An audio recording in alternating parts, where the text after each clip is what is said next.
you able to like talk and do stuff?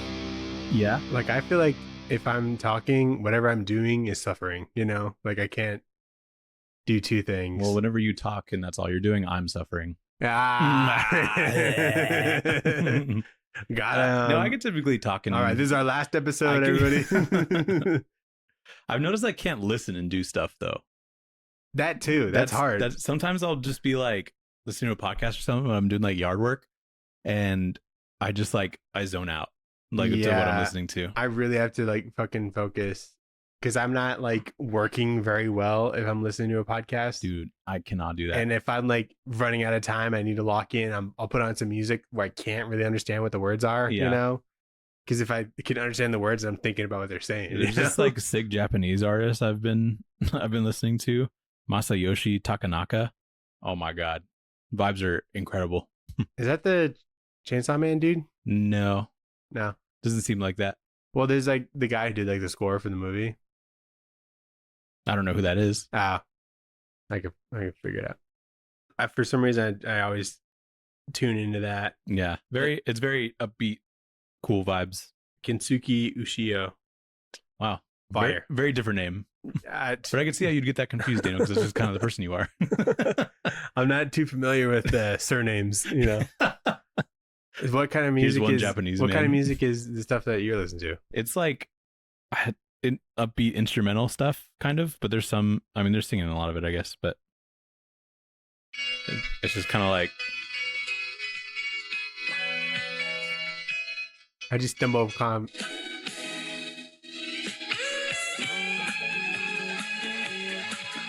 Very funky. Yeah, that's where I was looking for. Funky. Yeah. A lot of funk to it. And I'm like, it's very euphoric. Love some good funk. Yeah. This is a podcast. This is not a music podcast, Daniel.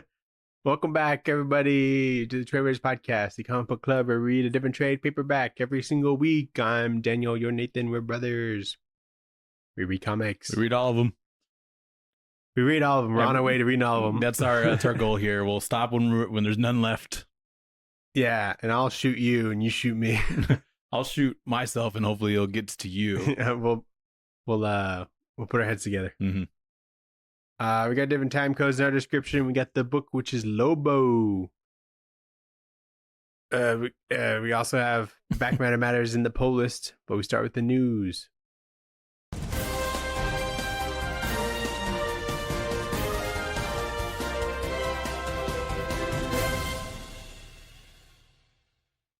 Do you have any news? Did anything even friggin' happen? Not really. There's like two newses. Well, I don't even know if I have any. Yeah, I don't think I have any. What do you have? You know the comic That Texas Blood? Yes. There's like a TV show that's like in development for that. Is that Jacob Phillips? Yeah. Yeah. Chris Condon, maybe? That sounds right. Yeah, I always saw that, and they're always advertised in the back of like Ed Brubaker books. Right. So that's cool. I guess it's a Western, probably. It's being adapted in a TV show? It's like, yeah. Or the rights got picked up or something? Picked up, being developed, you know, who knows how far that would get. Where's Criminal? Okay, so Sean Phillips, he posted something a couple months ago. He's like, stop asking about Criminal. I don't know when it's coming out.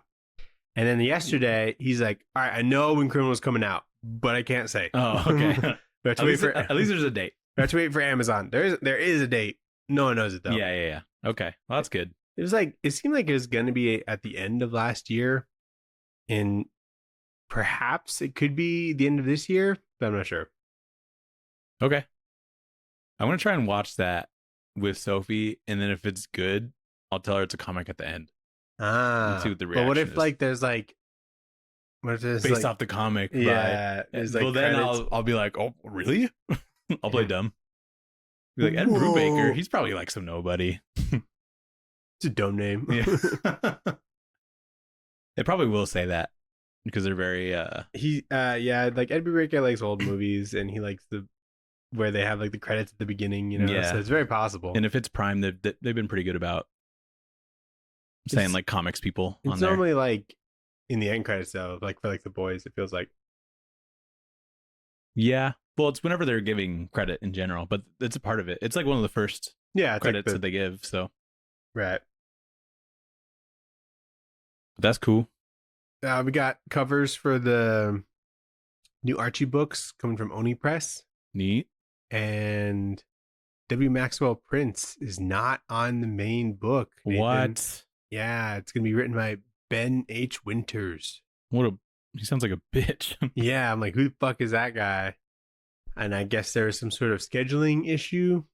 Huh. Because he's on Dead Man? Is that why? The Dead Man? The Dead Man? Perhaps. Maybe that got extended to an ongoing, or it's going pretty well at DC or something? Maybe Ice Cream Man doing well. I don't know. Yeah. It seems odd. I think Maxwell Prince still has like a full-time job, you know? Or maybe he's doing this full-time now. But I know that was like a thing for a while when he was doing Ice Cream Man, like only. Right. So, whatever. But when you have like guys like James Tynion or whatever doing like 5 or 6 books. I know, yeah. So I've never heard of that being like, oh, the schedule didn't line up. Only for art. Yeah, for art. Because they can only do like yeah. Because that's like book. Actually full time. But you know, remember when Chip Zdarsky was doing like 5 books at a time? You know, yeah. Like Donny Cates was doing that at one point too, and Tom King. So it feels like they always just like say yes until. In my head, I like to think like whatever he was pitching got like too weird. Who? Maxwell Prince. I like to think like, I don't know if this works. I like for to think Archie. Yeah. Like you can't kill Archie, you know. Like, God damn it, I can try. You can't make him a murderer. Yeah, so Archie can't be the new Ice Cream Man. Dude, that would the crossover. Ice Cream Man Archie crossover would be so good, actually. Yeah, he just comes into Riverdale. Yeah, and then you see Archie like walking up to him, and he gets eaten by a spider. Yeah, whatever happens in that book. I still don't really know. That's all I had. Do you have anything? Not really, dude. Was there any trailers? There's a Wolverine like game trailer that came out. It seems pretty gory. All right. What's this Dark Horse? I keep seeing clips of the game. Dark Horse Union? Is that what was that about?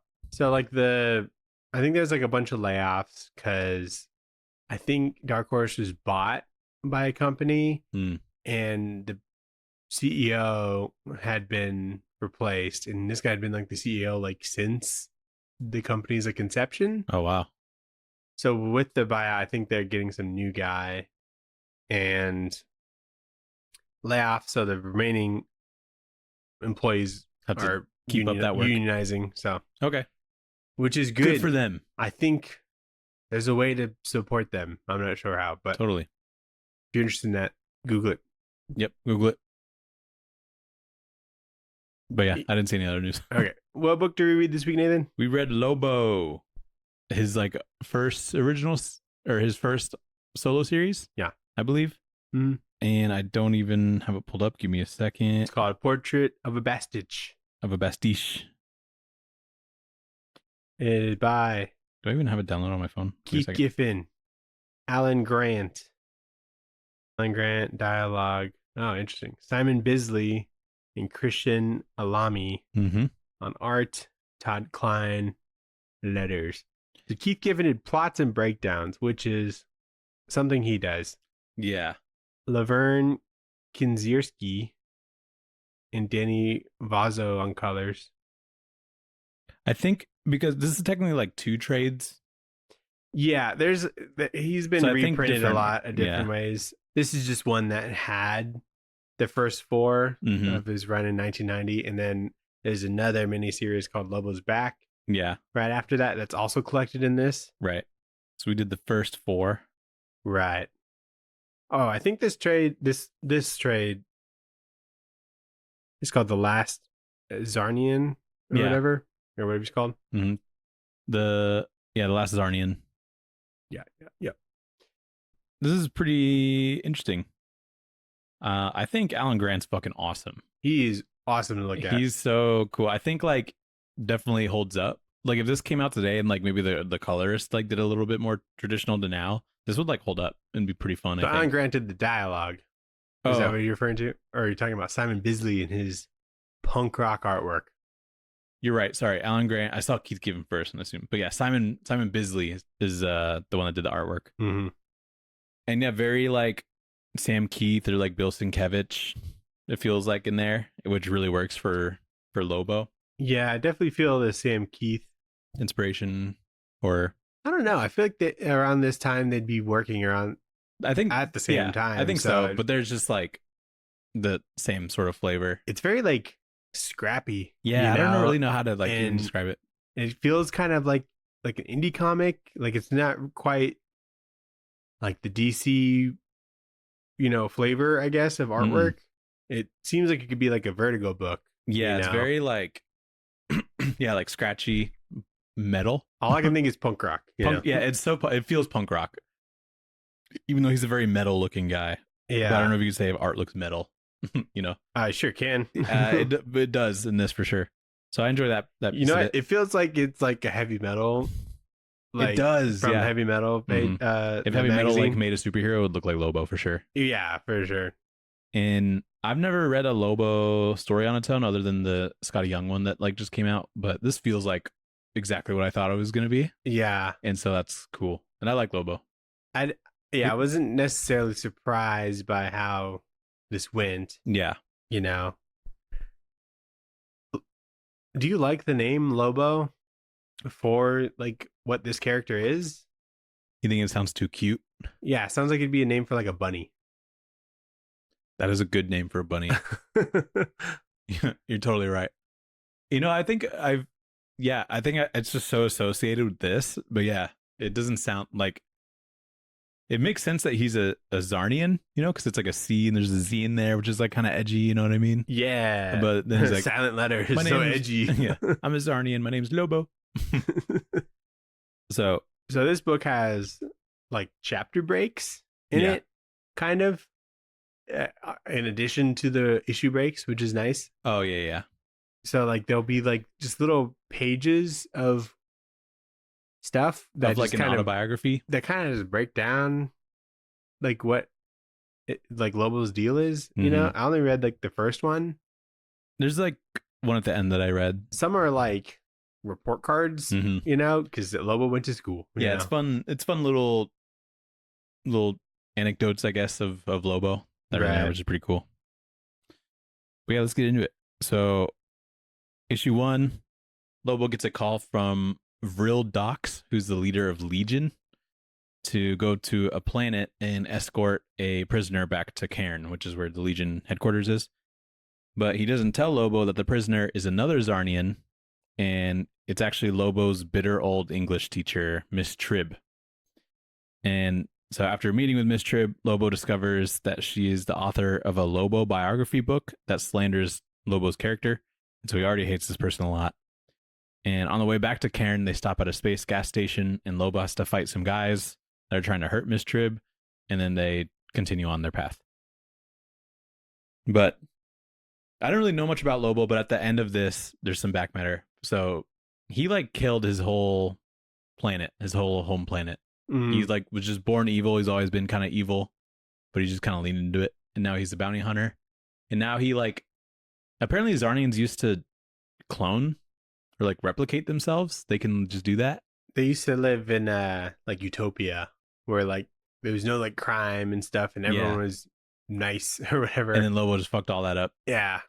And I think that's cool. It's like Superman, but if he did it. Right. And so there's not supposed to be any Czarnians, but I guess Miss Tribb was off planet when he did all that. So this is a surprise that there's another Czarnian. He's got a sick ass motorcycle. Yeah, space motorcycle. Yeah, I love that shit. I love that he's talking in space and stuff too. Like it's very comic book logic, but like he's got a big skull on the front. You know what I mean? First page, space dolphins. Yeah, space dolphins. That's cool. I think those are like his pets. He's got pet space dolphins? Yeah, it's like having a dog is I think what they say in the back matter. They just follow him or something? They just chill at, I guess this is what he considers his home, whatever this is. And Miss Tribb's design looks exactly like what a space English teacher would look like, I think. A space English teacher. Like just her design being like the big dress and like those glasses that are like kind of funky and they go real wide. It looks like a character from like Courage the Cowardly Dog. It does. So that's true. It doesn't look very space-esque to me. Yeah, it doesn't look very space-esque. But if it was like an alien English teacher, I think they nailed it. I like her glasses. Her glasses are sick. I think it kind of looks like an English teacher that I've had before. Probably. And so I'm like, yeah, they nailed that. It's always the English teachers, you know? Yeah. I guess there's a... So he's a bounty hunter. Mm-hmm. And he always... Part of his code or whatever is that he always keeps his word. Yeah, he always does the job. So he's told not to kill whoever he was, escorting. Mm-hmm. And so even though he really wanted to kill this lady for many reasons, he did not. Yeah, he cares about completing the job Right. more. Daniel, I love a space gas station. So They're so cool to me. And this one's called... Oh, yeah, it just says gas and eats. This one's called Scarf and Barf. Good one. Which is like very crass sort of comics. So I kind of appreciate that. And it feels very right for a Lobo book. But like, you remember the space gas stations in like Futurama? Yeah. It'd be like or like they were like diners, it seemed like, but yeah. I like how there's like an Elvis guy at the gas station that's like gonna hurt the old teacher, and Lobo just gives him a kiss. That's very... He does give him a smooch, huh? Yeah. That's nice. He's just very using his words. Using unpredictable, chaotic kind of guy. Do you think Jason Momoa will pull this off? I think so. It seems like his personality is kind of already kind of Lobo, Yeah. just without the homicidal. If he tunes up the unhinged, I think a little bit, Mm-hmm. and it's only a little bit, which I think is good. But I think he definitely looks the part, and I think his personality is pretty like Lobo-esque, and I think he's been wanting to do it for a while. Yeah, it seems Apparently. like it's been his purpose or something. It's feels way better than Aquaman, that's for sure. Yeah, I did like him as Aquaman though. Yeah, I think his Aquaman's pretty good. It's like a good modern Aquaman, but I think he'll be able to have more fun in like a Lobo role. Definitely. This Lobo design seems like it's more like his hair is more spiky, I think I've always kind of seen this. I think like later it seems like it's kind of more long than anything. Like long and back. and back. You know? Okay, yeah, I see that. Do you like it spiky, or do you like it? What I like about this is it kind of looks like a lion's mane or something. Yeah. And so he seems a little bit more wild. When he's on the space bike, it just seems like he's going really fast, even though I don't know if that's how it'll work in space. Because there's no like wind resistance necessarily. But the hair I don't really care too much about, but I do like the mustache. there is a mustache. Well, I guess it's kind of like a chin. He's or, got like facial hair. He's got like a handlebar beard or chin strap beard. I guess it's a beard. Never mind. But it seems like his mustache is pretty defined. Yeah, the mustache it seems like he works on. And his outfit in general is cool. I like how he has like a chain wrapped around his arm. I don't like that. You don't like that? It's kind of corny. You think so? Like it is 90s and it This is works 90s. for that. Yeah. And I understand that there's a hook attached to it and he uses that. Right. So my favorite part is he has like a cropped leather jacket with one of the sleeves cut off. It's only one sleeve? Yeah.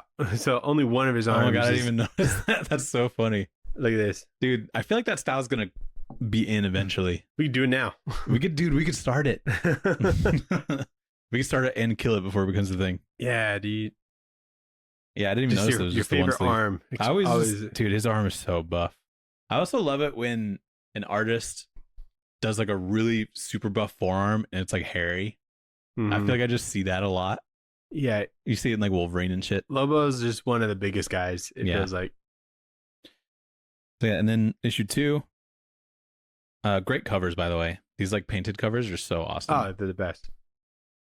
So Dude, Lobo stops at a hotel to Do you call. know who did those? I think we looked it up, didn't we? Well, Mm, it's Simon Bisley, but somebody else colors, or somebody paints it. I think. But or maybe he's the one that paints it. I'll look it up. But the trade cover is by Simon. Mm-hmm. But issue 2, Lobo stops at a hotel to call Vril Docs with like an update he's bringing her. And Miss Tribb disappears, so Lobo has to use his tracking powers to hunt her down, and he finds her that she was taken to a ballet performance by Gus, who's one of the hotel workers. And so Lobo kills Gus, and then the performers end up being like called demolition dancers, so they're like violent ballet dancers. So they all fight Lobo and lose. And then there's also this group called the Sons of Lobo, who I think are like a fan club. They find out that a group of police and a group of angry truckers from the space gas station are trying to hunt down Lobo. So the Sons of Lobo decide to help. Yeah, Simon Bisley did all the covers. Really? And paints it? That's cool. You know, I would assume if he's the only one credited, then it's probably... League of Comic Geeks is always kind of fuzzy on all the details when it comes to covers. Right. Yeah.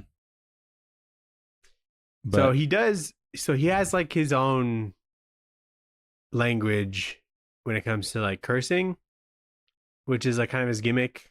Fraggin. He'll say fraggin, and he'll say, I guess, bastage.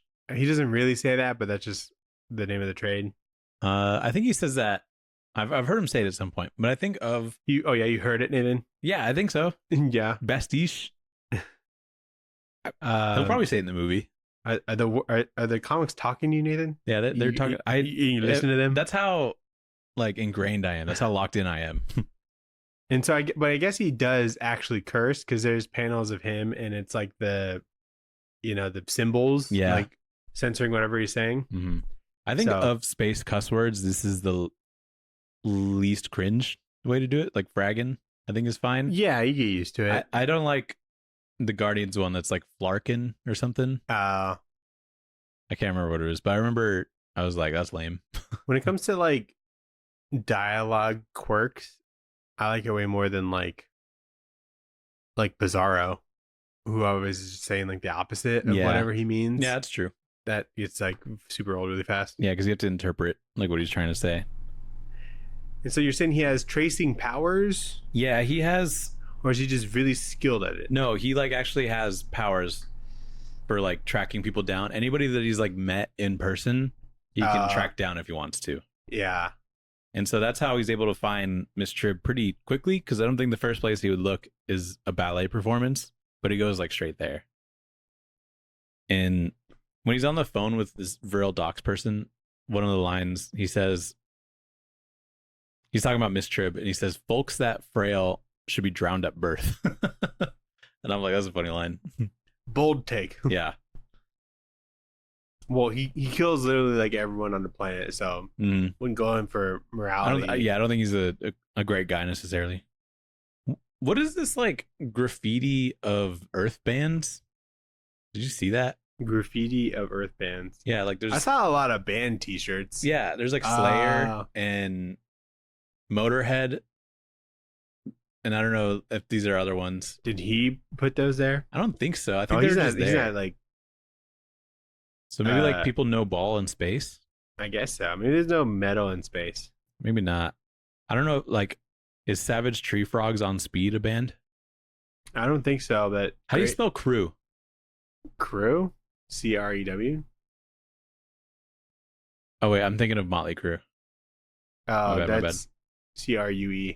Well, there's a crew, but there's no Motley there. But yeah, the Slayer one seems like it's. I think I know who they're talking about. Mm-hmm, yeah. And like, there's like a big scene later where there's like a bunch of people. Yeah. And they'll have like band t-shirts on. Yeah. So like, what is that about? Hell yeah, dude. I guess radio goes way further than we thought. Dude, I'm like, dude, I could like cosplay as like one of these people. No one will get it. And then at the end, when he picks up Miss Tribb again, he cuts off her legs. I thought that was crazy.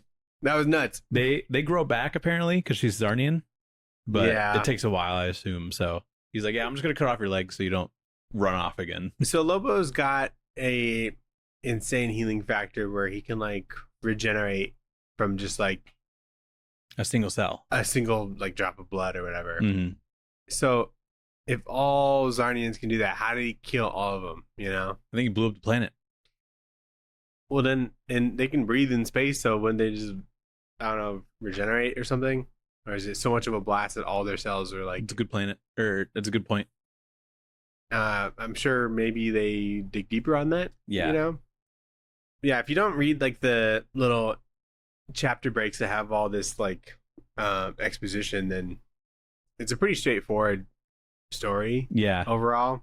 It's just but if you do want a lot of that extra background, and that I think it's good for that. Yeah, I think it's also supposed to be like Miss Tribb's book. Are these page breaks? Because she wrote the biography of, or like the unofficial biography of Lobo.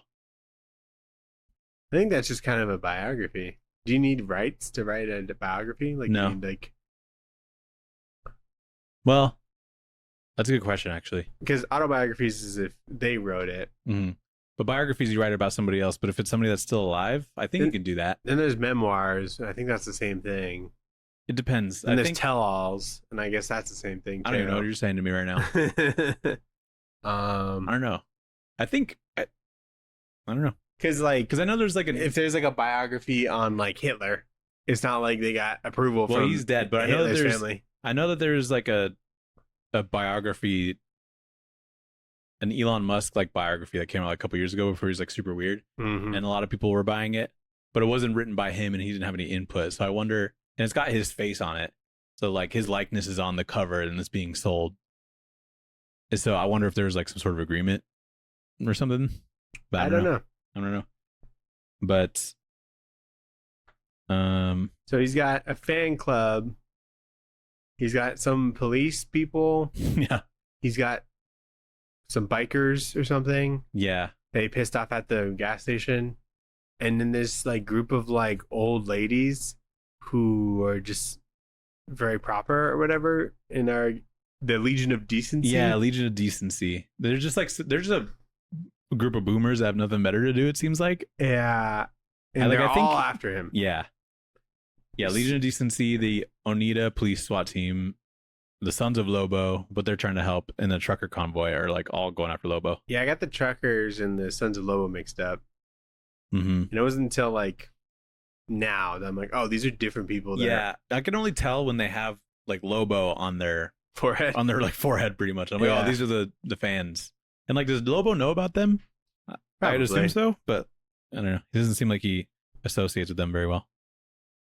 But issue 3, it's revealed that Vril Dox was counting on Lobo getting pissed off and actually killing some problematic groups so that the Legion didn't like have to worry about them. But now they're all on their way to Legion HQ, which is like a problem. So he was kind of counting on pissing off Lobo to the point where he gets rid of some problems for him. And then Lobo and Miss Tribb are ambushed and they're taken hostage to participate in a spelling bee by a literature group cult that kills you if you spell a word wrong. And so there's a bunch of aliens there. Lobo and Miss Tribb manage to make it to the end, and Lobo breaks free and he escapes with Miss Tribb. And then Lobo takes Miss Tribb to a vacation planet, but the other like third parties are still closing in. And like this really took a turn in this issue. That was really fun. It's really funny, and I like that. Lobo, I was like, I don't know a lot of these words.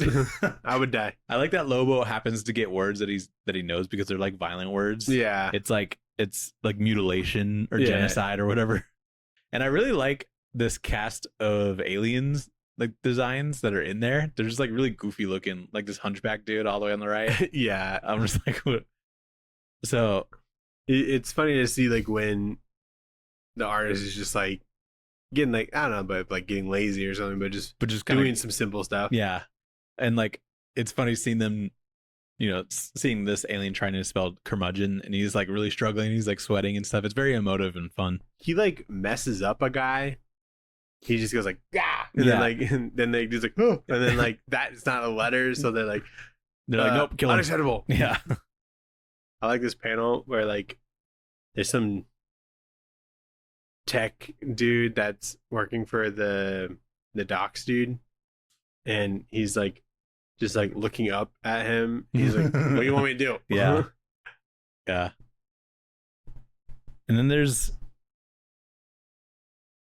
the spelling bee cult people are very they're wearing the pointy hats, and I'm like, this is crazy. Yeah, very clan like. Yeah, very clan like, but they're just just brown coats. If they were white, it'd be like, why is the KKK here? They are very they, specific about the type of people that they like. Yeah. Mostly well educated, but in these page breaks, we get report card, which is fun. He's got like a Gene Simmons tongue. A what? Like a Gene Simmons tongue. Oh yeah, he does. He's like, eh. Which came first? Probably Lobo, right? Before Kiss? Before Kiss, I think. No, this issue came out in 1990. Good point. When was Kiss? 70s? Yeah, 70s, 80s. Let's find out. Is it Gene Simmons inspired? I've never like connected this in my head. Yeah. That's cool. So, what's that one album? It's like Destroyer. Yeah, Destroyer came out in 1976. Damn, they're old. Yeah, pretty old. It's like, hair metal time. That's true. And then issue 4. So Lobo broadcasts to the vacation planet that he's going to kill everyone on the planet, and it causes like a big panic, but that's what he wants. And the sons of Lobo follow the truckers that are entering the planet, but because all the groups end up evacuating, it causes like a lot of confusion, and it makes it hard for these groups to actually land on the planet because all these ships that are like leaving. So a lot of them end up just leaving in general, and they give up on Lobo. But Lobo also sneaks out during the confusion, and he delivers Miss Tribb to Vril Docks to complete his deal. But then right after he completes the deal, he snaps her neck since he held up his part, and he can do whatever now. So he does that, and then he leaves. And that's pretty much the book.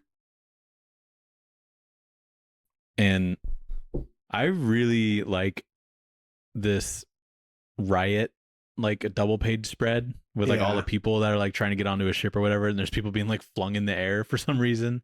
I just like crowded scenes like that. Everyone's like, I'm the pilot. Like a big, I think I'm starting to appreciate like a big dog pile page, like a Frank Miller dog pile page or something like that. This is insane. Imagine how long that'd take. It's absurd.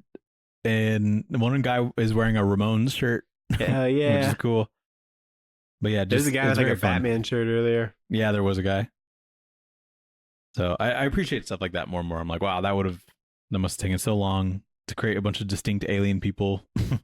Chief Docs has like a wide array of employees because he's also got this like robot monkey gorilla guy. Yeah, he's got a big robot. Well, that's just Legion. Like Legion is its own team. Legion. Okay. Yeah. At first I was like, Legion of Superheroes? Yeah. But in the back matters, it has like a whole acronym. To it. So, but it's separate from the Legion of Superheroes. Mm-hmm. But I enjoyed seeing Lobo in like a Hawaiian shirt and like a backwards hat. I thought that was fun. Cool cosplay. Yeah, that would be a deep cut. Like, where would you even get these like green and bright blue striped shorts? You get a hat that says pain, but only on the back. And he wears his hat backwards. Yeah. You have to get a custom hat for that one. Yeah. And you got to get like a smiley face pin. And they mentioned this Tom Johns Appreciation Society. Like I've seen, for some reason, like this name Tom Johns is like a couple times in this issue. Really? I don't really know what that means or what that is. Pick up on that. And I enjoy that he's like drinking Mai Tais. He's making a Mai Tai for Miss Tribb, or he's drinking them himself. Yeah. But yeah, very abrupt ending as well, because it's like, here's Miss Tribb, snaps her neck, and then the book ends on like 1 or 2 pages. So I mean, I don't really know where this is supposed to go. He finished his bounty or whatever, and he's like, that's it. This dude was just so stressed out by Lobo the whole time. I'm not even sure why he was listening to him. Who? The Chief Docs. Oh yeah. It's like, what does he have? Like, does he owe him, or does he have dirt on him or something? He does. There's a reason why Lobo has to like work for them. I saw it somewhere.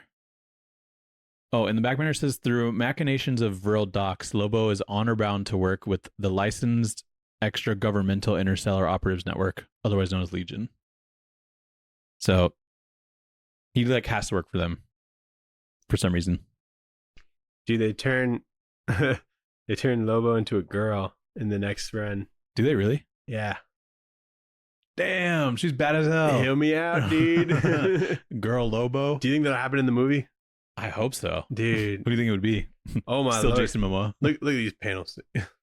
I gotta read this. This Why didn't we read this one? is back matter.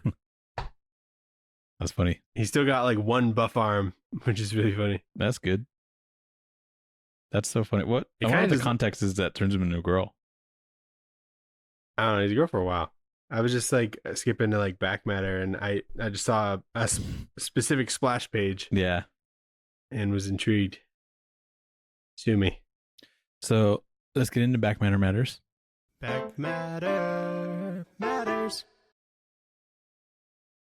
Not a lot. It's just one page. It's like a character history and powers page. Let me see what you get. I just have this. Oh, I don't have that. What do you have? I have like one cover and then that. I just have variants. Oh, really?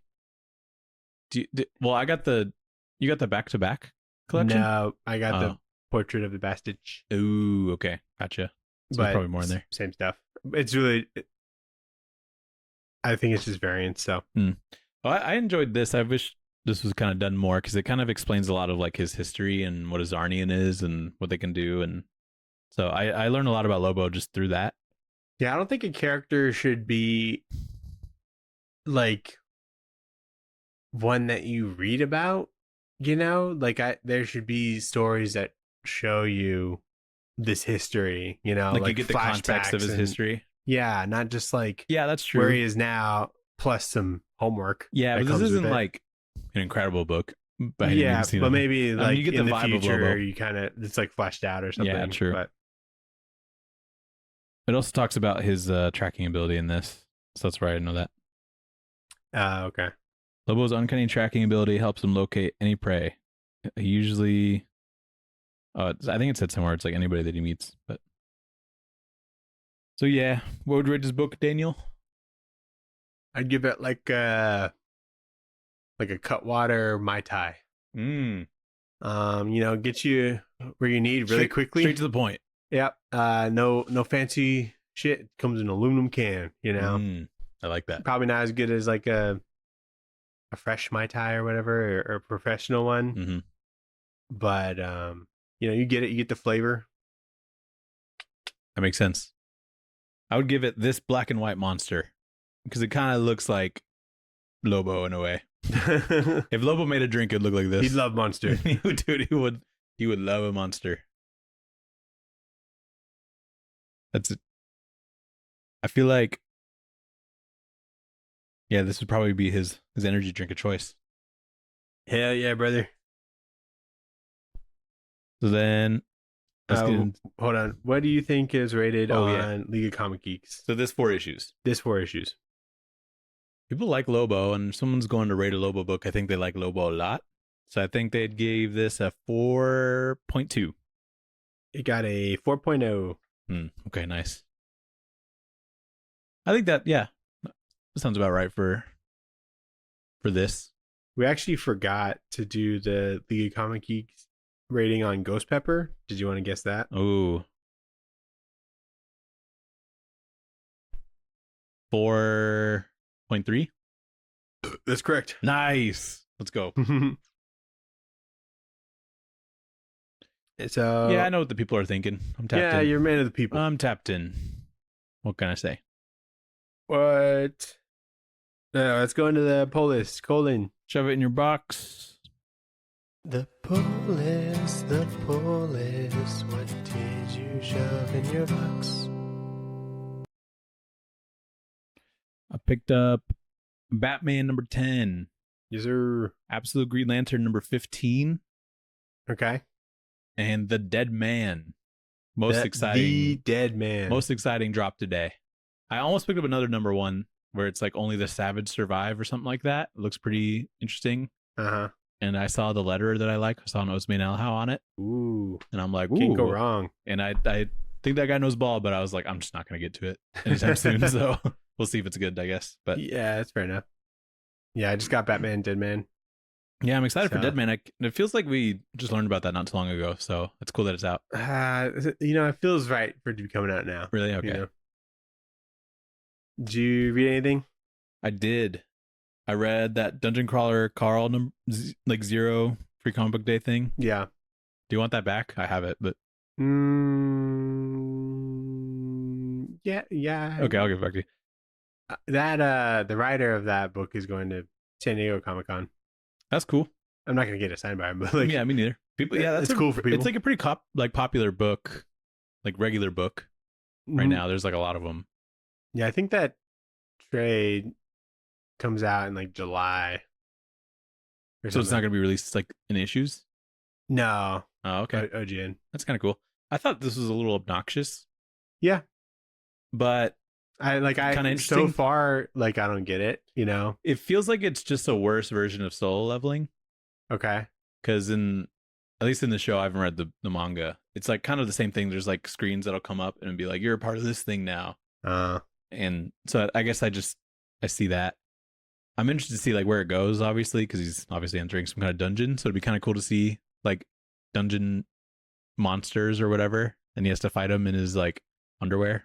Yeah. And we'll see what happens. Maybe it's just a lighthearted, like easy read, you know? I think so. And that just works well, Mm-hmm. in literature or whatever.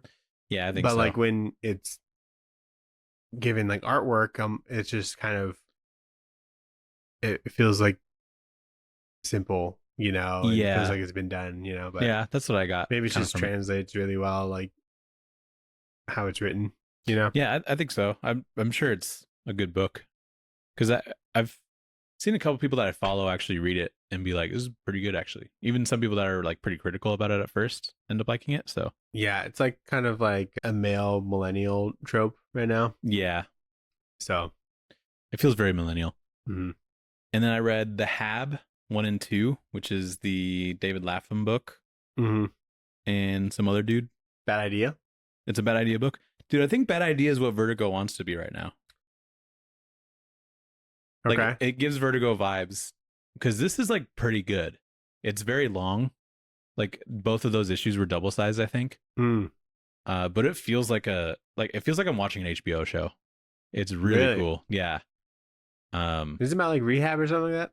No, it's like, I think Hab is like habitat because it's about this rich family that goes into a bunker when like the world isn't like habitable right now. But in that bunker, people start to like have visions of things, and you think like, oh, they're just like having some weird like mental breakdown or something, but people are seeing what other people are seeing in their visions, and there's a reason for it that you find out. But it's interesting because I'm pretty like interested in a lot of the characters, even though they're just kind of like a rich family. Like you get some backstory on them that I'm like, okay, like I'm there's a fairly big cast of characters, but you're able to like keep them in line very well. So I think it's pretty good. And I think it's good. I do think it's good. It's a little bit long. I don't know. And you said it as if like I think it's no, good. I do like it. Yeah. I'm like kind of locked in when I'm reading it. And normally, I think most lesser books, if they were that long, I'd be like, okay, come on, let's like get through this. Like, where's the interesting stuff? Yeah. But something about like what David Lapham like does in his art, it's like it displays a lot of emotion and kind of keeps you interested. He does the art too. He does the art. I don't think he writes it. It's some other dude that writes it. But the David Lapham art's pretty good. I just had and there's a panel on here where I was locked into the point where I'm like visualizing it like as a TV show or whatever, and then there's a panel that pops up, and I'm like, that would scare the fuck out of me if I saw this as a TV show right now. So I enjoy it. I'm gonna check out issue 3 because Joshua Dice art. Yeah. Dice art. And then David Lapham, Bill Sienkiewicz does like backup stories on them that are like kind of adding more context, and he's awesome. He's still in his A game. But yeah, it's very good commentary on just, I don't know, rich families or whatever. So, and how they'll do whatever they will do to make a quick buck. I read Absolute Green Arrow #1. I did not. It's good. Cool. I think that there's a lot of ideas in there where I'm like, oh, of course. Okay. And I kind of like that. at least for like refreshing this character for like a modern sort of retelling. I'm like, this makes a lot of sense. I saw Jack Quaid post a story about it. I'm like, this guy knows ball. Dude, he really does. He's like, Pornsack Potato is like incredible. He's a genius. Oh wow! So I'm he's like, probably read like Infidel, maybe. Name dropped him, maybe. Yeah, that's cool. Probably Good Asian. The Good Asian too, yeah. And then I read Invincible 28 through 30. I'm still going with that. I'm still going with that. I thought that was like a one time, a vacation fling, you know. No, I mean I still like it, and I've gotten to the. Where am I? He just came back home from getting Oliver. Okay. So still like season 2, I guess, if you're in the show. But I see the first time where there's a big fight happening, and he does like all Brian Otley, who's so good in this, does all the little panels, but then there's a big fight on top of the like little panels. Yeah, and I love that shit, dude. Because like that there's happens like in Chew sometimes, and I like looking at all the little panels. Yeah, so those are cool. There is like a like a Viltrumite fight like on that planet. Yeah, in the end, right? Mm-hmm. They're fighting. It's Mark and Omni-Man, and they're fighting like 3 Viltrumites over the course of that. Yeah, and it's really cool. It's very bloody. Yeah, good stuff. Mm-hmm.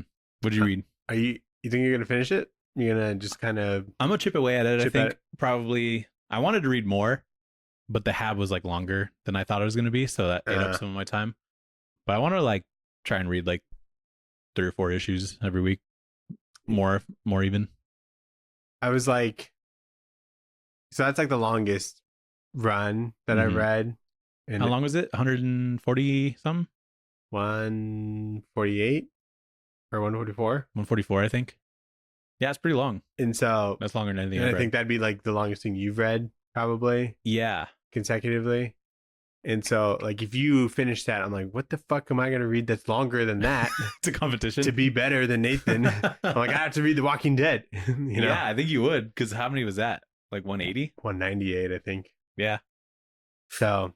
Yeah, I'm going to do that just to force you to read The Walking Dead, I think. And I had to restart because I don't know what the fuck's happening where I was. You know? And I really wasn't even following it. But anyway. How long is Black Hammer? All of it? Not that long. Really? Like 40-ish, maybe? It's like 12. It's like maybe 60 altogether. Oh, okay. Well, all the spinoffs. Yeah, with spinoffs. Maybe 70. If you're counting like Barbalian and the Justice League one. That's like another 8. It's like 70, 80 probably. Okay. It doesn't feel like it's that long. No, because it's broken up a lot. Yeah. But anyway. Yeah. Is that all you read? Yep. What'd you read? I read League of Extraordinary Gentlemen, number 1 to 3. Cool. And Alan Moore and who? Kevin O'Neill. Really? Oh, that's cool. Yeah, he's awesome. He's awesome. So good. He's got great Green Lantern stuff. Did he do Green Lantern? Let me double check that's who it is. Because I even looked at it because I'm like, I knew you were going to ask. Extraordinary. I might be thinking of Denny O'Neill. Denny O'Neill probably did Green Lantern. He also did The Question. Or Dennis O'Neill, I guess. So yeah, Kevin O'Neill did the art. Yeah, he's awesome. It feels a lot like Gotham by Gaslight because it's like, you know, late 1800s, you know, and like steampunk villain sometimes, or yeah, and it's not anything like the movie, which is cool. It's just like the characters are the same, you know, but there's like some more here, and it for like something by Alan Moore, it flows so well. There's like almost no thought bubbles, you know, almost no captions. It's just dialogue, and then like and it's not dense or anything, and so I'm like just having a great time. Is this the one with like the characters that are existing in literature already? Yeah. Okay. I've never consumed anything League of Extraordinary Gentlemen. Did you watch the movie? No. Yeah, you have. No, I haven't. I feel like it came on all the time. All the time? I think we watched that at Nana's house. No. You don't remember like Dr. Jekyll and Mr. Hyde? I don't know who that is. What? No, I've heard those characters' names, but not in that movie. Or Captain Nemo. The fish. Captain Nemo. Mm. Who else is in that? Invisible Man. Like the regular one? Yeah. No, I don't know anything about this. Dude, you should read it. I'm done. So it's weird I'm because down. like the trade's like a normal trade size, but there's like 12 issues in there somehow. What like, the fuck? Like there's not any kind of like filler in this, Mm-hmm. and issues are kind of like they're like 32 pages. Oh wow, I thought it was only 4, but then I'm like, there's a lot left. yeah, I'm like, yeah, I'm not even halfway done. That's But cool though. Yeah, it's really cool. I like it a lot so far.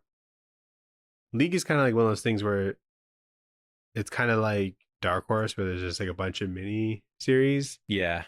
and so I'll see if I want to like kind of continue with it. But I think the main one is just kind of like the one people talk about the most, I guess. And then I read I Was a Fashion School Serial Killer, number 1 through 3. The fuck is that? So Doug Wagner? Oh, this is someone new, right? No, he's not very new. Or like, I don't know, new to us, I guess. We talked about it. Yeah, you know, did you ever see the book Plastic on the stands? Yeah. So the guy did that. The writer, and yeah, Doug Wagner and Daniel Hilliard. Oh, okay, cool. So the number 1 for this came out last year, I think. And I bought it and I thought it was cool. But I think I enjoy, because I read Plastic and then I got this, and then he's got something coming out right now. But he's going to Phoenix Comic-Con, and so I wanted to like kind of read this trade and then get the number 1 signed and then have something to say, you know. I'll be like, I'll be like, this is good. Yeah, this is Comic-Con homework. Somehow I'm like, I can't lie, you know. I'll be like, yeah, this is good. I would hate that, because then that makes me basically a scalper, you know, if I just get a sign and move on. Yeah, because I don't know if he's necessarily that popular, you know.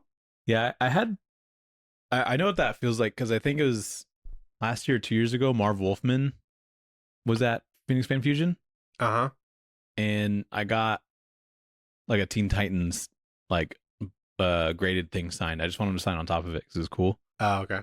And then I just like realized don't think I've read anything by Marv Wolfman. Like I've read that issue of Teen Titans just like a long time ago. That's why I read that Chris Claremont thing. I'm like, this is all I have. Yeah, I gotta show up with something. Yeah. I don't think do I have anything Chris Claremont? I just know a lot about him. Yeah. And I watched a YouTube series about you. I literally did. It's literally like a Twitter account. The Claremont, the Claremont Collective or whatever it's called. Yeah. And they're really good. And you know what it is? He probably does. He's like, I don't know what Twitter is. Yeah. But anyway. So yeah. So that's kind of been my priority. So I've been reading that, and it flows super well. You can like read an issue in like 10 minutes. Cool. It's like it's about this girl whose skin gets like really itchy, and so the only way for like for that irritation to stop is that she needs to take like blood baths. Yeah. And so she'll kind of do like a Dexter thing where she'll kill shitty people. And does it got to be like people blood? Yeah, it's gonna be like people blood. Does she try a different blood? Then they'll skin people and let them hang over her bathtub till the bathtub fills up, and then to take a bath and feel better. How many people does that take? I guess just the one. Could I fill up a bathtub? I don't think so, dude. Like, I don't think so either. I'd get close. I was thinking about that. I'm like, I guess there's 70% water, and then we're probably like, but I fit in a bathtub like this. That's what I'm saying. And like there's like bones and stuff in there. Yeah. So if you take out the bones, I'm even less. I guess it's enough. It seems like a big bathtub, like one of those ones with the feet, you know? Yeah. Well, I if she just needs it on her skin, she could just kind of like roll around in it. Yeah, or like, you know, kind of get one of those brushes that you do for like when you barbecue. She bastes herself, you know. It seems pretty full. Like she like kind of slouches into it. Oh, okay, nice. But she's also going to like fashion school. Did she try a different blood? Try different blood. Did she try like a pig's blood or something? You know what? They might have mentioned that in the first issue. I just kind of skimmed that one to remember what was going on. Yeah. But yeah, and she's just going to fashion school, and then like there's like killings going around the school. I think That's not her. it's not her. This is like a Dexter. something like that. Yeah, That's cool. and it's pretty good. I like it. Did you watch anything? I did. I've been watching the second season of Devil May Cry Oh, I saw that. because that came out of nowhere. Mhm. I was like, is that second season? It seems like that first season just came out It was like, a year ago. I think about a year ago. So they really locked in on this one. Or at least I watched it last year. I don't know if, I think it was new then too. Rolling. Yeah, dude. There's still so much funny music in this. Yeah, 2025, Yeah, they're cooking. I don't know. It's not even like, April 3rd. damn. So yeah, it was like about a year, which is kind of unheard of for What kind of fucking turnaround is this? crazy. Well, they kind of, Is it a manga? No, it's a video game. It says based off of like a video game series, but it's like, I don't know. I've never played the video game, but I know what it is. But Sophie wanted to watch it initially because there's like an Evanescence song that they made for it. Mhm. And she's like, anime and Evanescence, that's like my two favorite things. But in this season, the songs that they chose are really funny to me because they got Getting Away with Murder by Papa Roach. Okay. And then they had the Bodies Hit the Floor song, Oh, Drowning Pool. Drowning Pool. Yeah.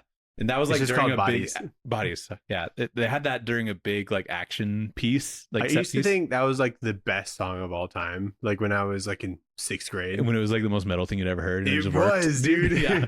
I'm like, this is the heaviest song ever Dude, made. for the longest time, I thought that was a cover of a song. Like Like it was, I thought it was a metal cover of a song that already existed. I think you're thinking of Alien Ant Farm. I thought it was like basically the same thing, and I didn't realize that it was their song until like maybe a couple years ago. That's so funny. Yeah, it was a very strange realization. But yeah, it's very funny to like see an anime show that normally would put, Japanese music or something in there, and it's just like some song that I listened to in middle school religiously. Yeah. And I just like those two things don't connect in my mind, so it makes me laugh. What was really cool in like the last season of Attack on Titan, there's like a metal band who made like an Attack on Titan song based off like the opera type parts or the choir parts. Yeah, And then they just made that song like the theme for the last season. cool. Like for the intro, and it's really fucking Did they make that song for the love of the game, pretty much? I think so, yeah. Oh, cool. Yeah, I assume so. I could be wrong about all of that, but yeah. So I don't know. This show, I think it's just trying to tap into an American audience because like the intro song of the last season was like Limp Bizkit. yeah. So anyway, I don't know what the fuck is going on in this season really, but it's cool. Good action. And then I've also been watching Spider-Man Noir. I just watched the first episode. I'm only 2 in. Okay. I watched the 3rd episode. Is it like okay, I was like I don't know why, but I was super baked watching this. And I thought it was so fucking good. I think it's good. Yeah. I like it. I think I was just like it was doing the things that I wanted it to, so I'm like, oh. it was what I expected, which is Nicolas Cage noir story. You know what I mean? And like Spider-Man's like involved. I think he's like putting his whole ass into it, which I really enjoy. He's doing his whole ass and everything. He's doing this whole like this witty detective thing where he talks really fast and he's got this like rhythm to when he speaks and he just says something that's really witty and funny. Uh-huh. And I'm like, I just like find myself laughing at how well he's like eating this shit up. You know what I mean? And because it's like kind of corny, but it's like supposed to be. And he's nailing that like this little balance where it's like campiness it's and not very, seriousness. Like cheesy in like a bad way. No, it's cheesy in like a referential way, I guess. Right. Are you watching Black and White? Of course. Okay, good. Dude, I watched it in black and white, and Sarah's like, what movie are you watching? I'm like, this is a TV show. Because it came out. She's like, why is it in black and white? I'm like, and then she was like kind of paying attention to it. I'm like, if you like it, because she hates black and white things. I'm like, if you like it, you can actually watch it in color. She's like, why the fuck are you watching it in black and white? I'm like, because it's fucking cool. It's a crime noir. She's like, you sound like such a fucking nerd. She's really mean to me. It is nerdy. There's like, and I think it's just 1,000 times. I've seen some clips of it in color. I'm like, colors are cool.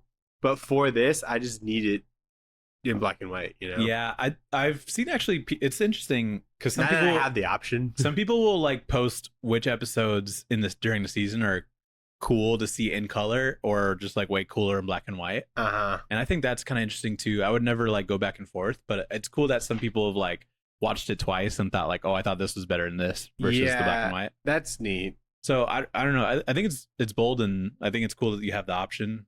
Yeah, And it seems like Amazon invested in like the interface to be like, do you want it color seems or like do you a want black and white? stretch to like only do black and white, you know, and get like a lot of people into that. Yeah, you know? totally.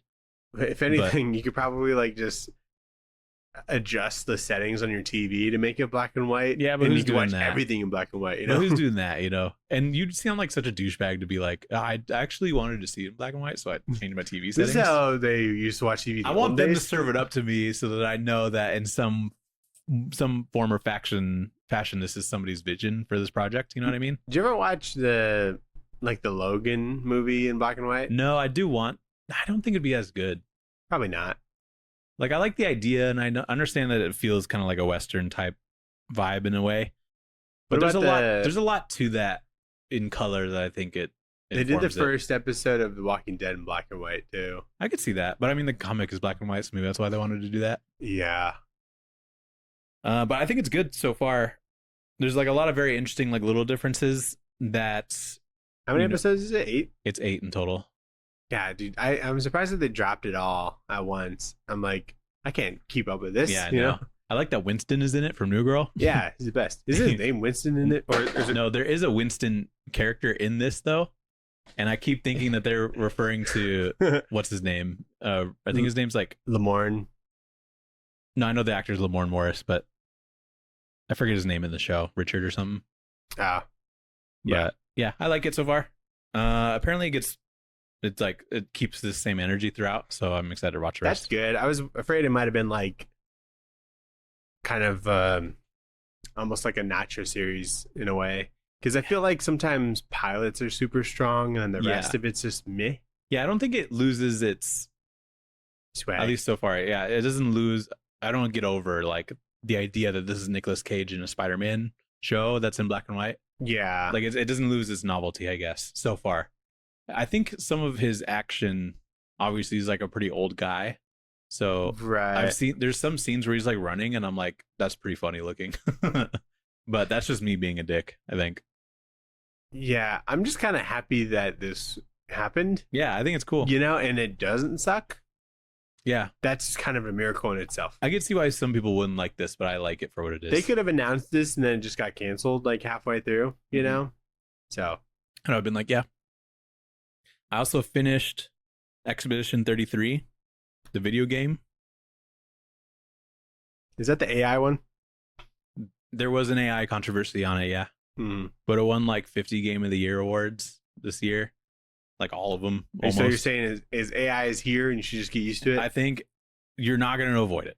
So you might as well just go all in. Yeah. No, I don't even know what the AI thing was, but you can tell there's a lot of love and I guess there was something about like the some of the backgrounds or concept art, something, or very concepts of it. yeah.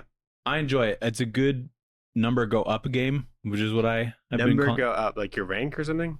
No, like how much damage you do, pretty much. There's games where as you get better at it, the number goes up and you feel cool when you have a big number. Mm-hmm. And this is like pretty good at that.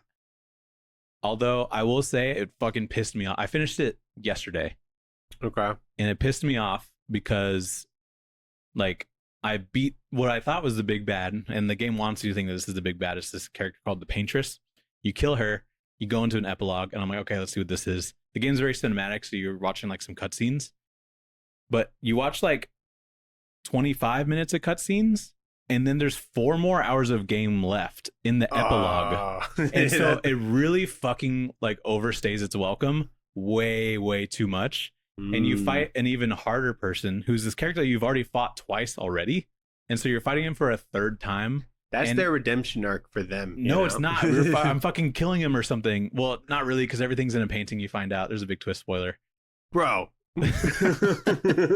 I really enjoyed like the theme and the message of it, but I think they could have ended it way better, and it would have been like a 10 out of 10 for me. But by the time I was done with it, I was just pissed off because all the enjoyment I could have gotten out of the game, I got by the time that I thought I was ending the game. How many hours was like that first chunk, you think?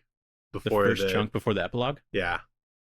The whole game I played, my total playtime was one day and 10 hours. Okay. So what is that, 34? And I think the main game is probably, like 24 to 30 hours, depending on how. I chose a pretty. You can choose a different difficulty though. Right. So if you're mainly just into the story, which I think is really strong and unique, there's even like a twist in there where I'm like, I never would have thought that they would go this direction. You know what I mean? So I enjoyed that aspect a lot.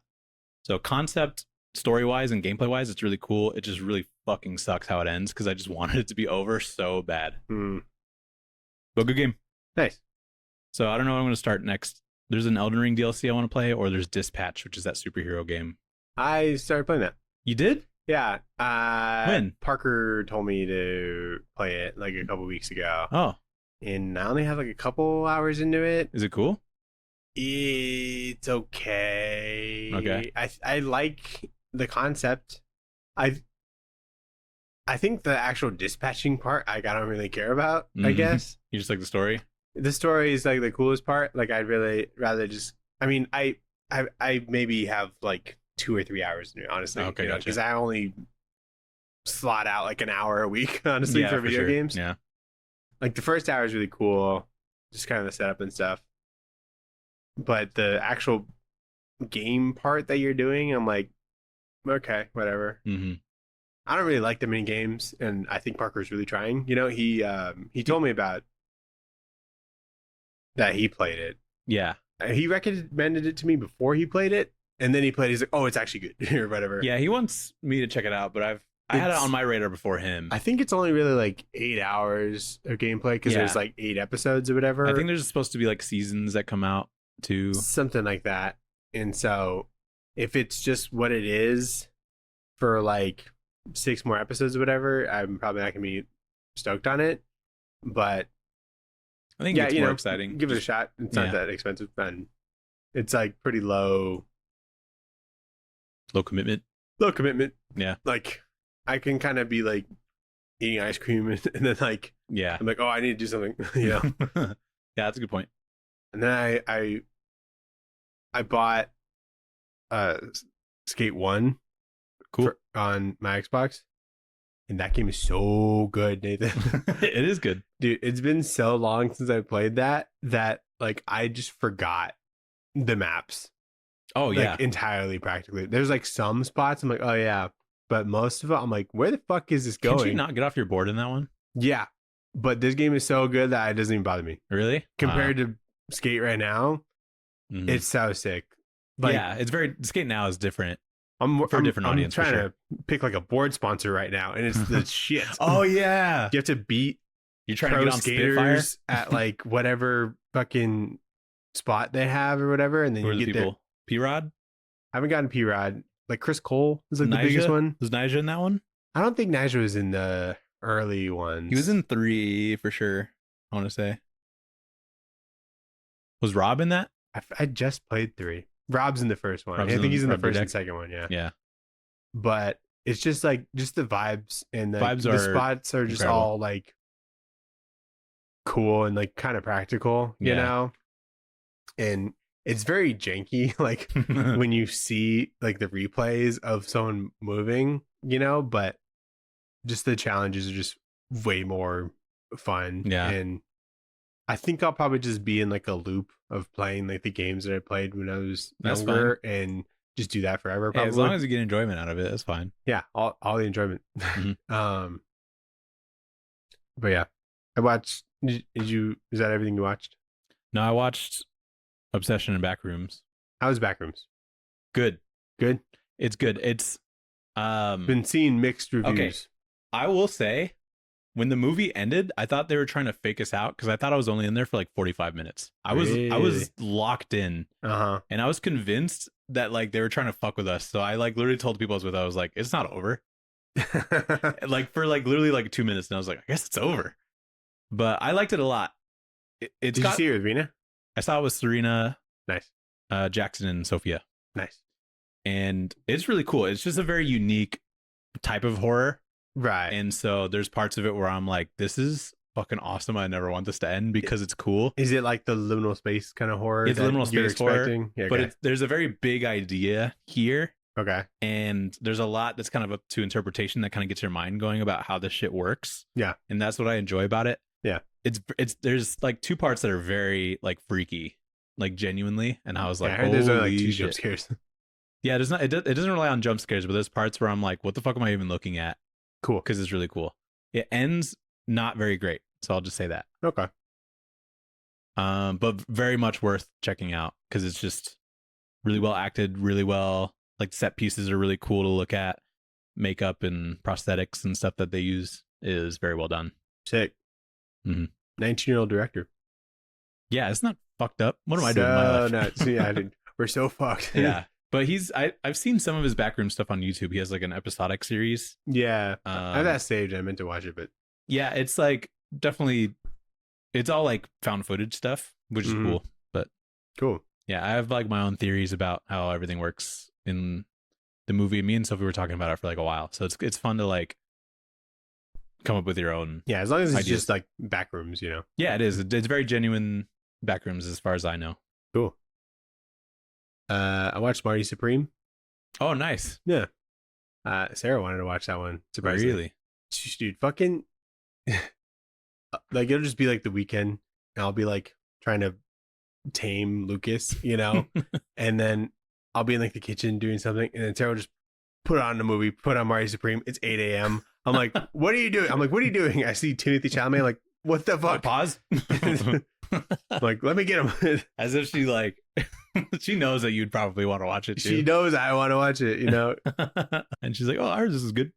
So the Safdie brothers movies, they'll be like stressful, but if you want to watch that movie on hard, do it while like a 1-year-old is like screaming for your attention. Very stressful. While he's like trying to get money and his girlfriend's pregnant or whatever and blah blah blah.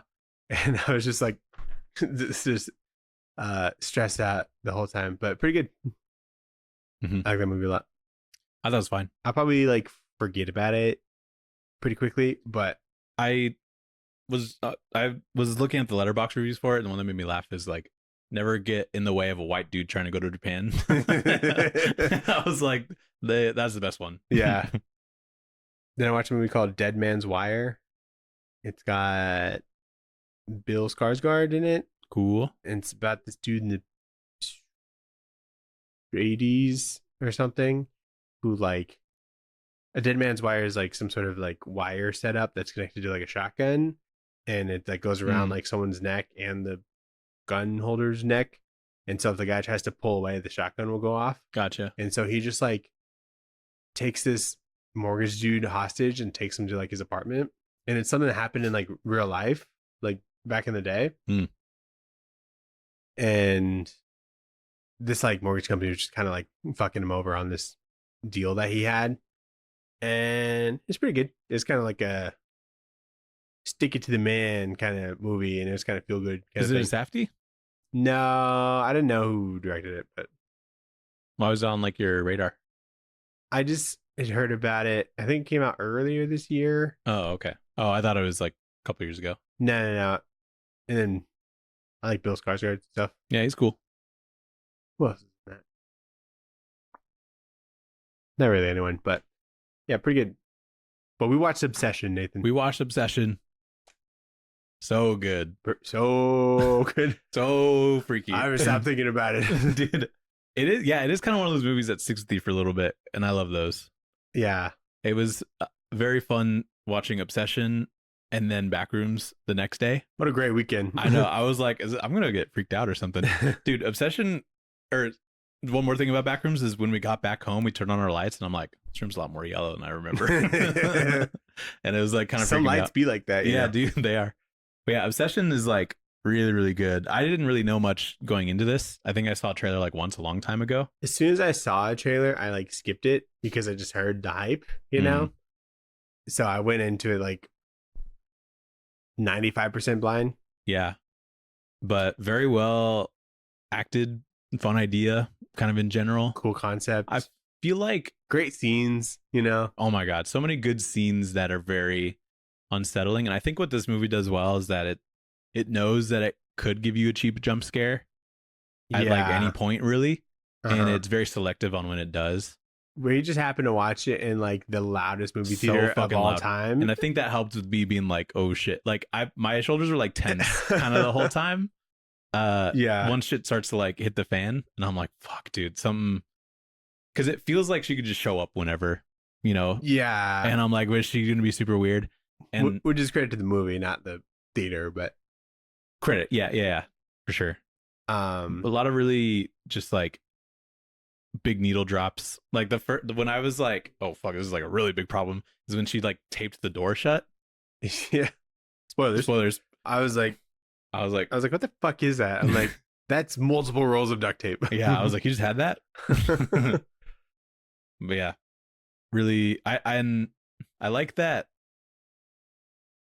people just know about this like One Wish Wonder thing, or like, is that like a real thing? I don't think it's a real thing. Okay, but I'm like, I can totally see that in like a Cracker Barrel or something. Yeah, I like that it's just accepted that it works, and there are people that are like, yeah, I mean, you made the wish. Like, what did you expect? I mean, kind of deal. People at the store or whatever would be like, I already used my wish, you know? Yeah. Like, and she's like, what did you do?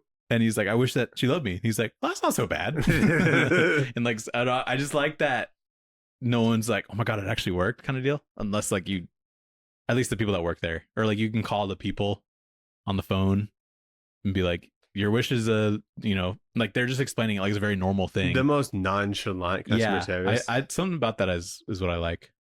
Yeah, it was just insanely casual. Like there was so many parts of this that were really funny, but they weren't like comedy moments, you know? It was just like the ridiculousness of some of the scenes like were funny, and were like almost like you almost were laughing off some of like the crazy stuff that was happening, you know? Yeah.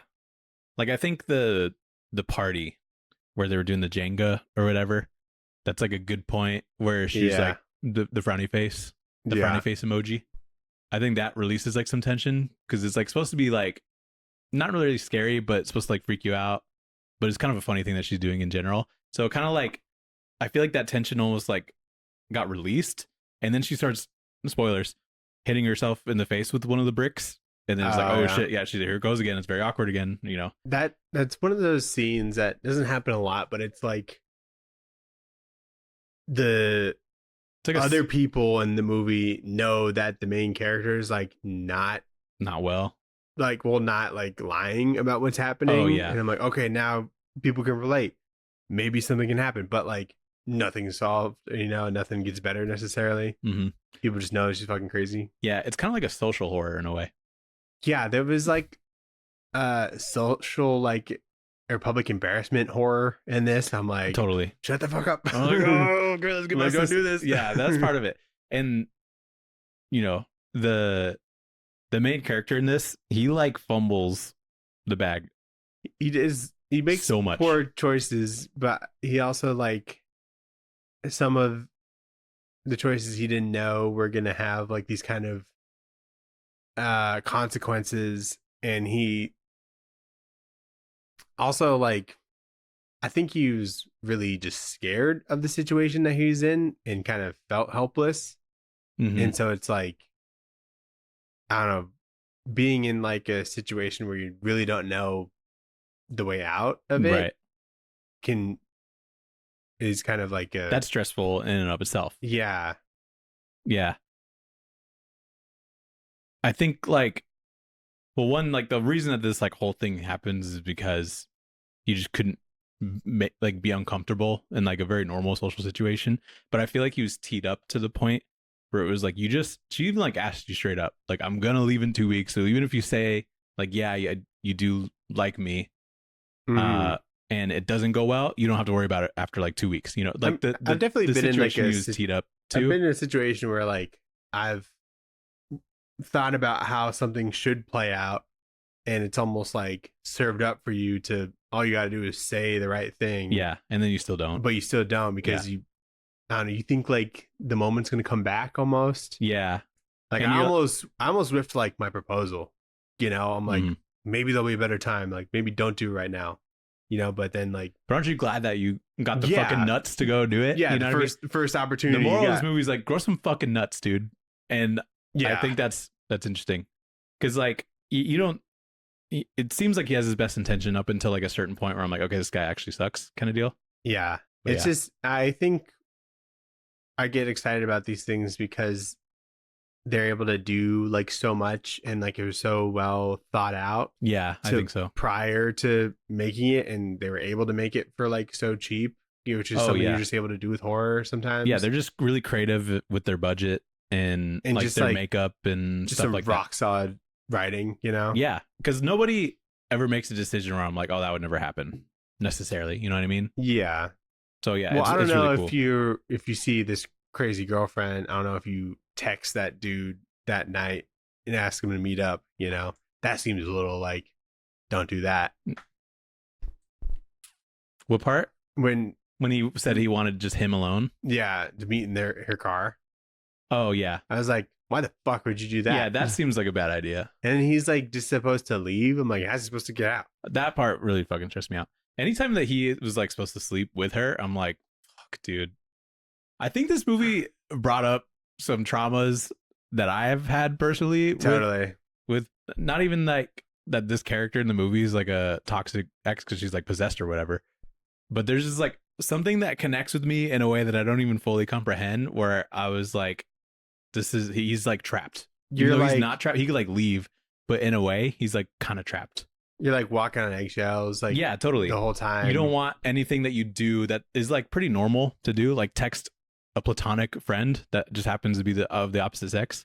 Yeah, like that scene. You and I think both were like, she's gonna see that he's texting a girl and then fucking rip his eyes out or something. Yeah, and like things like that, I think are really freaky.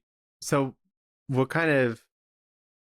what I kind of understood was like, I've been in like a situation to where I like, even if I tried to just be so objective in like ending like a relationship, it was almost like that wasn't an option, because then if I like had that conversation, then it turns into like, I'm not trying enough, or I wasn't like willing to fight for the relationship or whatever. Mm-hmm. But when I just know it's like a lost cause, it's almost like I couldn't get out of it still. Yeah. You know, to where like I just had to wait it out to where like she decides to leave, kind of thing. Mm-hmm. You know, but it was a situation where like I was just so, it was like too advantageous to be in a relationship with me because of like where I was living and stuff like that. Sure. And so she didn't want to get out of it because she like wanted to stay in it for the benefits. The benefits. Yeah. But then it's just this toxicity like all around it. And so it doesn't feel like you can do anything, you know, and then I guess he could have been a little bit more thought out, like how he gets out of this. You know, I think they show it and they kind of describe like he tried everything he could, but I'm like I feel like you could go to like a random guy on the street and then like try and get him to use this wish or whatever. Yeah. Yeah. And I think, do you think that would have worked? No. In this universe that they've set up? Like maybe? Like I think she still the way possessed, it was written and the way thing plays out makes for a better movie, you know, and you can't like logic bomb things too much, right? Because then there's just no movie. Sure. Yeah. But I think the way that they approached it was like, oh, the guy's like, my friend's obviously going insane. So to show him that this isn't real, I'm gonna spoilers. Wish for $1 billion. Yeah. And then he gets $1 billion. And I'm like, I would probably do that. Dude, I saw a clip of them filming that. And how do they do it? It's people like on like ladders and they're just dropping like boof, boof. Like they're just only dropping. I'm like, so they didn't have $1 billion? How many people did they have drop it? 2. And it wasn't like buckets. I think they added a lot post of just a lot of it falling. Oh, they just like kind of take the same. I don't really know, but I don't know that. It seems like they like copied and pasted. Like it was the a fraction of the money falling. Damn, you know. I wish I had $50. Such a waste. That's cool. Yeah, and then you know, there's a lot of stuff in here that are just like, I think they do a good job of building up to like crazy shit. Like at the beginning, it's just like she tapes the door shut, or she like stands there and shits herself or whatever. And I'm like, that's pretty crazy. And then it builds up and builds up and builds up to where, you know, people's heads are getting smashed in.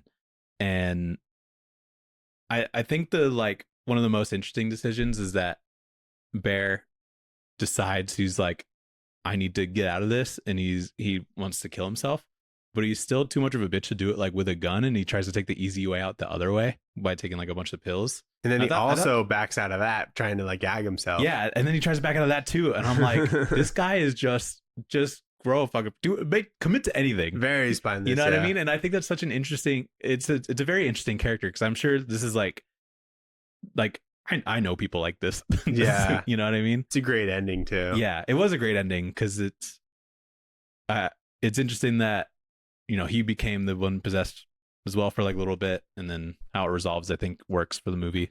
You know, I didn't like that his friend like just gets shot. Yeah, why? You know, I'm like, he didn't even need to like show up there. Yeah, you know, like you saw the $1 billion. Where'd she get a gun? You know, I think it was supposed to be like grandma's gun or something. Maybe. I think there's a gun there. Was that supposed to be like his grandma's like old apartment or something? I think it's his grandma's house that he like kind of is living in, or just like kind of keeping up with, because it's like there's like an old VCR TV in there. I thought that was just for vibes. No, dude, those are hard to find now. VCRs? Yeah. You know why? It's because people that play Super Smash Brothers Melee, like the best quality with like the least delay is to play that game on a VCR. I thought it was to play it on like the old TVs or something. Sorry, CRT TV. Oh. So he has a CRT TV is what I meant. Okay. And so it's like those, yeah. Anyway, like those the are hard ones to, like, that like would be SpongeBob themed or whatever. Yeah, exactly. That's so ridiculous. Yeah, it's like the least amount of, so like professional Super Smash Bros. Melee tournaments, they need to have CRT TVs, which like aren't even being made commercially anymore. So you kind of have to like get them from Goodwill and shit. Dude, or just on the side of the road. graphics on those are so bad. Like they're all like 9-bit or whatever. Mm-hmm. And so like it's crazy that there'd be like a lag with that. I'm like, what is it loading? You know? Exactly. Do you remember when you'd like turn on those TVs and there's like a bit of static that you could feel? Mm-hmm. I miss that. I mean, sometimes it like would just kind of always have static, it seemed. Yeah. Like even when it was on. So anyway, I think that's because it was set in like modern day, right? They're like texting each other on iPhones and shit. So yeah, I think this is supposed to be like his grandma's place that he was hanging out at. Anyway, really, really good movie. Mm-hmm. It deserves the success that it's getting for sure. Yeah, definitely. I've just been getting like nonstop skits from the dude. Yeah, I can't remember what their YouTube channel is called, but yeah, I don't know. It's like I've seen some of his stuff though.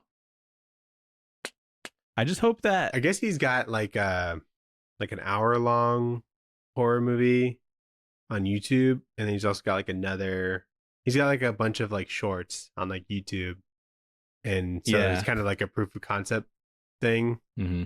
And then, do you think that's how this industry is going to go?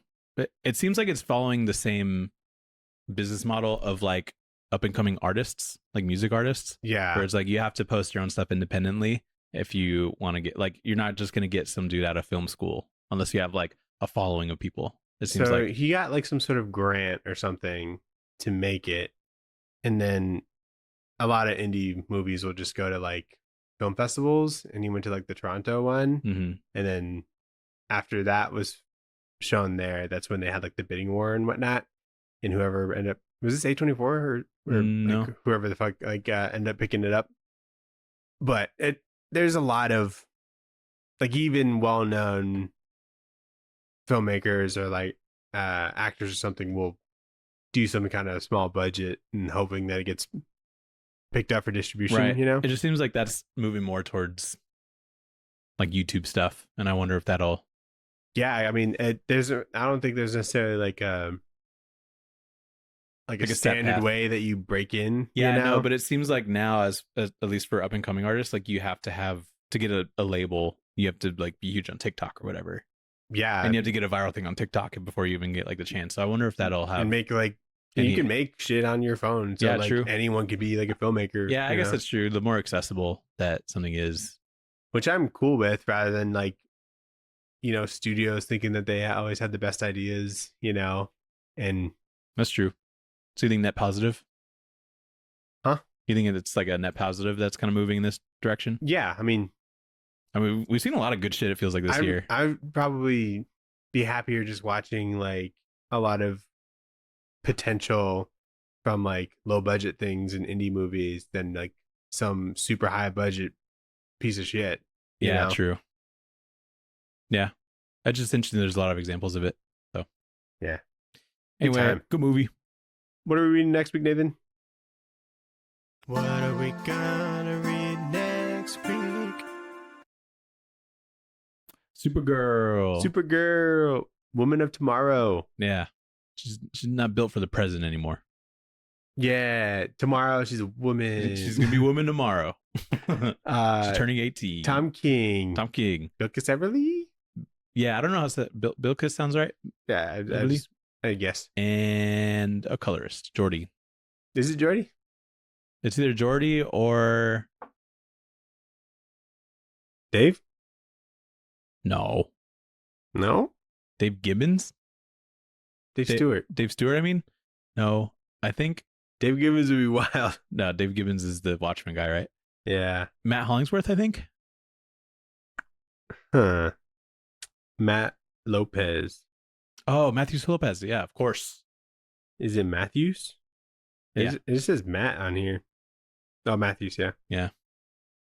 Clayton Cowles on letters. The GOAT. Yeah. All right. For the Supergirl movie. Sounds good. Thanks for listening. Thanks for watching, everybody. Email in. Tell us if you're the biggest Lobo fan. And what's the best Lobo run? Yeah. Are we bastiches or whatever? What does that mean? I know that I saw like a fat like compendium at the comic shop. For just Lobo stuff? Just Lobo stuff. Oh, wow. It was fucking thick, dude. It had the same cover as this. Oh, that's neat. And so it looks like a cool thing to have if you like that. For vibes. You know? I would have that performatively, I think. Surely it's got to be more than like these 8 progresses issues. like, you know, story-wise. But email in tradewaiterspod@gmail.com. And goodbye. All right, bye.